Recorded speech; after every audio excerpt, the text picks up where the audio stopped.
Trust Thomas. Thomas the Tank Engine was feeling bright and cheerful. It was a splendid day. Good morning, he whistled to some cows, but the cows didn't reply. Never mind, said Thomas. They're busy with their breakfast. Next he saw Bertie. Hello, Bertie. Care for a race today? But all Bertie could say was, ouch! That's another hole in the road. I'm sorry, Bertie, smiled Thomas. Thomas was still in good spirits when Bertie arrived at the next station. Bad luck, Bertie. Now, if you were a steam engine, you would run on a pair of reliable rails. Huh, replied Bertie. The railway was supposed to deliver tar to mend the road 2 weeks ago. You can't trust a thing that runs on rails. I run on rails. You can trust me, Bertie. I'll see if I can find out what's happened. And Thomas puffed away towards the big station. James was snorting about in the yard. It's too bad, he grumbled. Percy goes to work at the harbor and I do his job. Here, there, and everywhere. Take that! Oh, groaned the freight cars. Just you wait. We'll show you.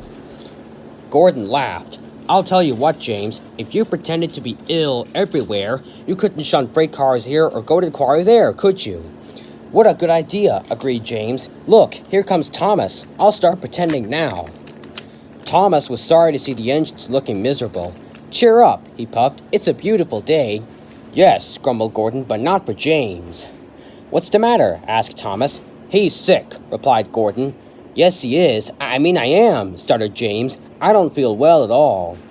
Don't worry, said Thomas kindly. I'll help out if you're ill. Gordon and James snickered quietly to each other.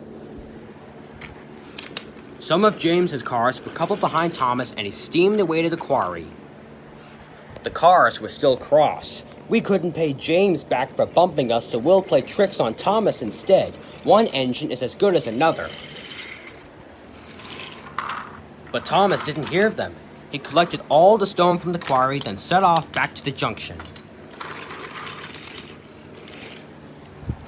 Danger lay ahead. Now for our plan, giggled the cars. Go faster, go faster. They pushed Thomas over the switches. Slow down, called Thomas's driver and applied the brakes. Poor Thomas stood dazed and surprised in a muddy pond as a toad eyed him suspiciously. Bust my buffers, muttered Thomas. The day started so well, too. Doug pulled away the cars, and Edward helped Thomas back to the junction. Suddenly, Thomas remembered the missing tar. He told Edward all about it. That's strange, said Edward. A car full of tar has been left at my station. That must be it. Driver will make sure it gets to Bertie now.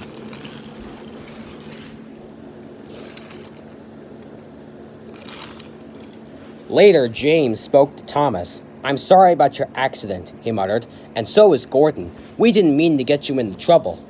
No, indeed, spluttered Gordon. A mere misunderstanding, Thomas. All's well that ends well. Just then, Bertie arrived. He looked much more cheerful. My road's being mended now. Oh, I am glad, replied Thomas. Thanks for all you did, added Bertie. Now I know I can trust an engine, especially if his name is Thomas. Gordon and James puffed silently away to the shed, but Thomas still had company. Well, well, he sighed. What a day for surprises. The toad, who was looking forward to a ride home, noisily agreed.